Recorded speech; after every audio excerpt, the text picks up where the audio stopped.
Assalamualaikum warahmatullahi wabarakatuh. Perkenalkan, nama saya Yuliana Sasmita Dewi, NIM 203200261 dari kelas PGMII.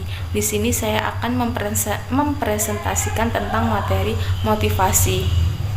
Istilah motivasi dalam kaidah bahasa Indonesia berasal dari kata motif yang berarti kekuatan yang ada dalam diri individu yang menyebabkan individu tersebut bertindak atau berbuat. Motif tidak dapat diamati secara langsung, tetapi dapat diinterpretasikan dalam tingkah laku berupa rangsangan, dorongan, atau pembangkit tenaga untuk melakukan tingkah laku tertentu. Menurut Petri 1981, motivasi adalah kekuatan yang bertindak pada organisme yang mendorong dan mengarahkan perilakunya. Dan menurut Morgan 1986, motivasi adalah suatu kekuatan yang menggerakkan dan mendorong terjadinya perilaku yang diarahkan pada tujuan tertentu. Maka dapat disimpulkan bahwa motivasi adalah suatu dorongan yang menyebabkan individu tersebut melakukan aktivitas atau kegiatan dalam rangka mencapai tujuan. Klasifikasi motif-motif. Yang pertama yaitu ada motif primer dan juga sekunder. Pada motif primer dan juga sekunder ini, pada perkembangan suatu motif disebut dengan juga motif primer bila dilatar belakangi oleh proses dalam tubuh. Motif primer ini adalah motif yang dilatar belakangi oleh proses fisiokemis di dalam tubuh.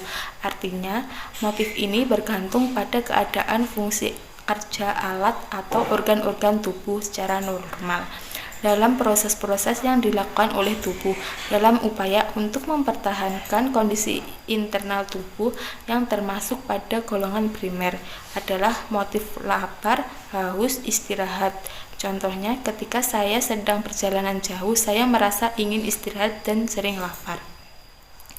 Sedangkan motif sekunder ini adalah motif yang tidak tergantung pada proses fisiokemis yang terjadi pada dalam tubuh. Motif sekunder ini sangat bergantung pada pengalaman seseorang. Makin bertambah usia seseorang, yang berarti makin bertambahnya pengalaman dan makin bertambah pula hal-hal yang dipelajari. Berarti banyak pula ia mengalami motif sekunder. Contoh dari motif sekunder ini adalah seseorang guru yang menciptakan suasana harmonis dan penuh keakraban terhadap kelas yang ingin ia ajarkan, atau seseorang anak yang memiliki motif untuk mendapatkan prestasi gemilang terhadap dirinya sendiri. Yang kedua yaitu motif intrinsik dan juga motif ekstrinsik. Motif intrinsik ini adalah motif yang muncul tanpa harus dirangsang oleh luar dalam diri individu sendiri. Memang telah ada dorongan. Contohnya, seseorang pengemis yang berinisiatif membuat pepatah lucu agar para wisatawan tertarik dengan cara mengemisnya. Dan motif ekstrinsik adalah motif yang muncul perangsangan dari luar. Contohnya, ketika seseorang remaja yang ingin mempunyai pekerjaan untuk mengikuti saran ibunya agar tetap tersenyum dan berwajah ramah agar dia mendapatkan pekerjaan. Yang ketiga, motif tunggal dan motif bergabung. Motif tunggal ini adalah motif yang dimiliki seseorang dalam melakukan sebuah tingkah laku yang mempunyai satu motif saja. Contohnya, ketika merasa lapar tapi tidak ingin melakukan hal lain kecuali untuk makan, sehingga kesedihan hilang akibat dari lapar yang dirasakan tersebut. Motif bergabung ini perbuatan seseorang dalam melakukan sebuah tingkah laku memiliki beberapa tujuan motif yang melatar belakanginya. Adanya motif bergabung dalam perilaku tersebut. Contohnya, apabila seseorang menjadi suatu anggota perkumpulan, maka motifnya biasanya bergabung. Ia mungkin ingin belajar sesuatu yang harus bersama-sama dengan anggota perkumpulan tersebut. Di samping itu, mungkin ingin melatih organisasi dan ingin memperluas relasinya guna kelancaran pekerjaan. Yang keempat, ada motif mendekat dan menjauh. Apabila reaksi organisme terhadap rangsangan yang datang bersifat mendekatinya, maka hal ini disebut dengan motif mendekat. Sedangkan apabila reaksi organisme terhadap rangsangan yang datang bersifat menjauhi atau menghindarinya, maka hal tersebut disebut motif menjauh. Misalnya anak yang telah mengikuti pengajian biasanya cenderung ingin mengamalkan yang diperolehinya.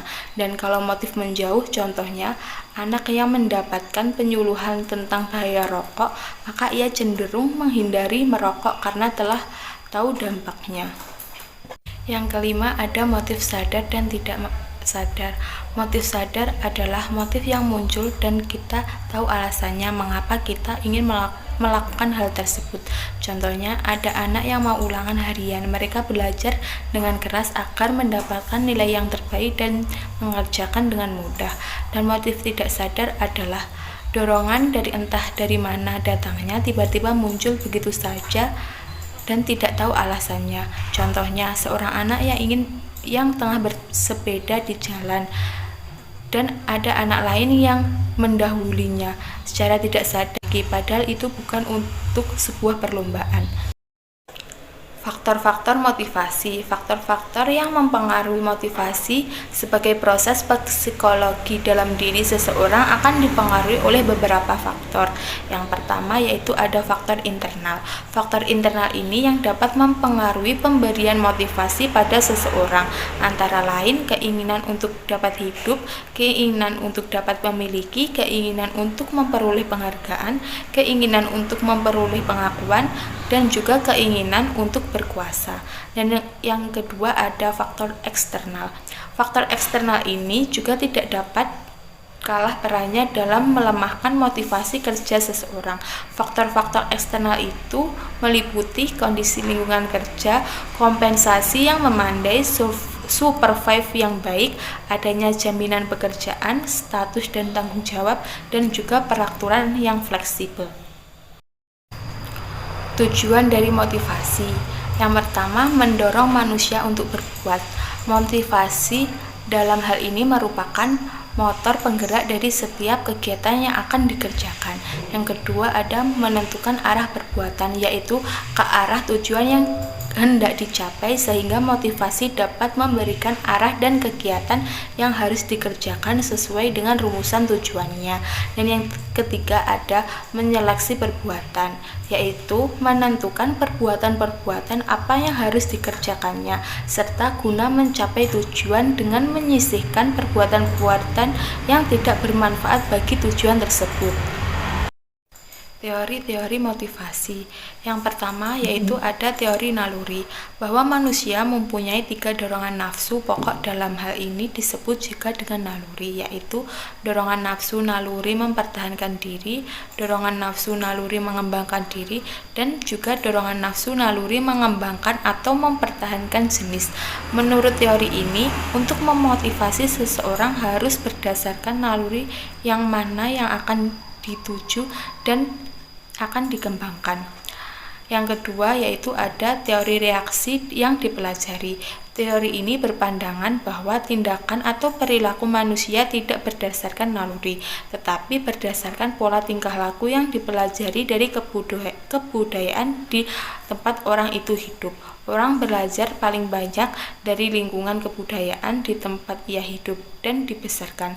Dengan mengetahui latar belakang kebudayaan seseorang, kita dapat mengetahui pula pola tingkah lakunya dan memahami pula mengapa ia bersikap yang mungkin berbeda dengan orang lain dalam menghadapi suatu masalah. Yang ketiga ada teori daya pendorong. Teori ini perpaduan antara teori naluri dan teori reaksi yang dipelajari. Teori pendorong ini adalah semacam naluri, tetapi hanya suatu dorongan kekuatan yang luas terhadap suatu arah yang umum. Oleh karena itu, menurut teori ini, bila kita ingin memotivasi orang lain, maka kita harus mendasarkan atas apa pendorong, yaitu atas naluri dan juga reaksi yang dipelajari dari kebudayaan lingkungan. Yang keempat, ada teori kebutuhan. Teori ini beranggapan bahwa tindakan yang dilakukan oleh manusia pada hakikatnya adalah untuk memenuhi kebutuhan, baik kebutuhan fisik maupun kebutuhan psikis. Menurut teori ini, apabila ingin memotivasi orang lain, maka kita harus mengetahui terlebih dahulu apa kebutuhan orang yang akan dimotivasi. Yang terakhir ada teori Abraham Maslow. Abraham Maslow mengeluarkan pernyataan bahwa kebutuhan-kebutuhan manusia tertata secara hierarkis. Apabila kebutuhan dasar manusia terpenuhi, maka akan timbul kebutuhan yang lebih tinggi. Manusia akan mempunyai keinginan yang lebih tinggi dari sebelumnya.